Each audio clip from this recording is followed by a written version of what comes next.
Sharp Objects. Now, this is a HBO show, and because of that, over here you can watch it on their relationship with Sky Atlantic. The first episode aired this Monday. Yes, it did. It was actually, what do they call it? Simulcast. Oh, okay, so your Game of Thrones 2 a.m. simulcast spot. Yeah. This is a 8-part mini-series crime drama starring Amy Adams as Camille Preaker, who is sent back to her hometown of Wind Gap, Missouri, to investigate the fact that 2 girls have gone missing. The book's written by Gillian Flynn, and it's been adapted by Marty Noxon, who does Dietland, Unreal, and Buffy the Vampire Slayer. I recognised it from Buffy the Vampire Slayer. So, and it's also worth mentioning, although I'm probably going to do about as good a job of this as anyone would, it's directed by Jean-Marc Vallée, who brought Very good. That was good. I sold myself short there. Yeah. Who brought us Big Little Lies last year. He has an interesting relationship with something that I struggle with on TV, which is the flashback.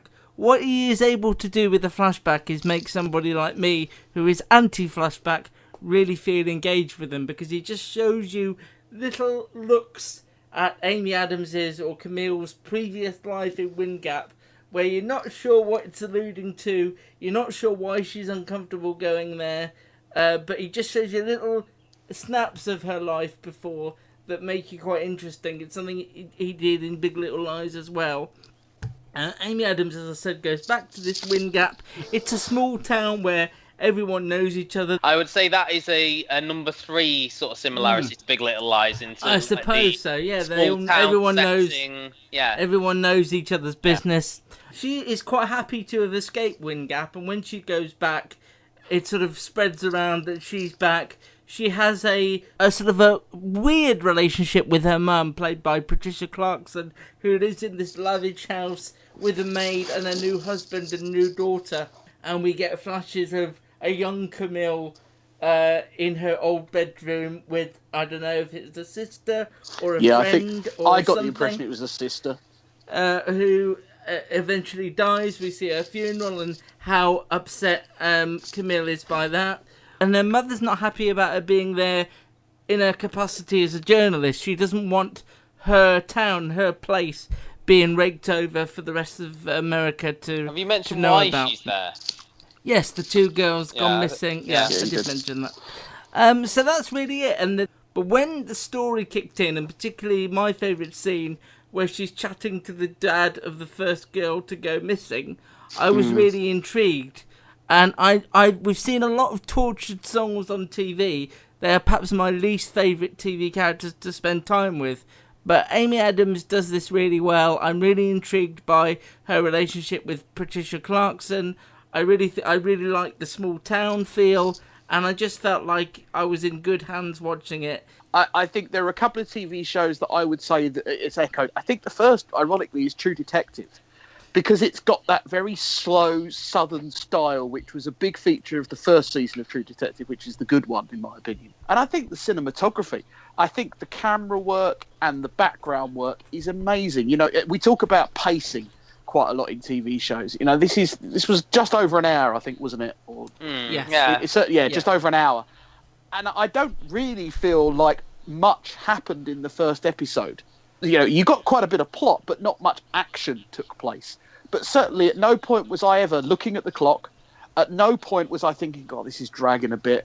I was enthralled because they drew me in with the atmosphere, the music, and the plot that they were willing to give you. I think the strongest part of this was the atmosphere, the sort of, you could almost sort of feel yourself in a small town. I could hear the cicadas and the feel the flies. heat. Yeah. Yes.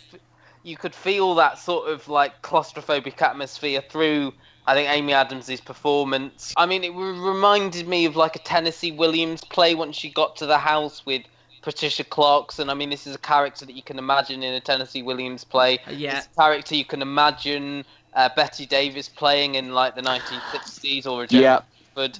You know, this sort of, everything you do here reflects on me. Don't embarrass me. I don't want you talking to the parents of those girls. Yeah. I think Patricia Clarkson was amazing. I've always loved Patricia Clarkson. I think she's amazing. Yeah. But definitely, going to stick with this. And I think the direction, as you say, the editing, the use of flashbacks, everything like that, and Amy Adams and Patricia Clarkson's performances. And I'd like to see more from Elizabeth Perkins. And also, I think they did well with the character of the outsider, the detective who's from... Yeah, I found him really interesting. I recognised him from somewhere, but I doubt it's important. But it's very similar to the Shailene Woodley character in Big Little Lies. She was the outsider. There is a lot of similarities, but there's a lot of differences as well. And I think if you like Big Little Lies, you would like this. And it is, again, quite a female-centric show with Amy Adams leading it. Yeah, really enjoyed it. Sharp Objects from HBO on Sky Atlantic. I don't know how I feel about Sky Atlantic having rights to everything on HBO. In one way, it's good because it means literally anything on HBO will make its way to Sky Atlantic. But in another way, I'd like to see this get a bit more promotion on Channel 4 or BBC Two or something. So I don't know when that contract is up for renewal, but I mean, basically, Sky Atlantic is HBO over here. I mean, there's not an awful lot that isn't on there that's not HBO. So I don't understand why they show Blue Bloods though. That's a CBS procedural drama. That is a weird one. I think because they did and it kept going. You know, they bought it and it's kept going, so they've kept going with it.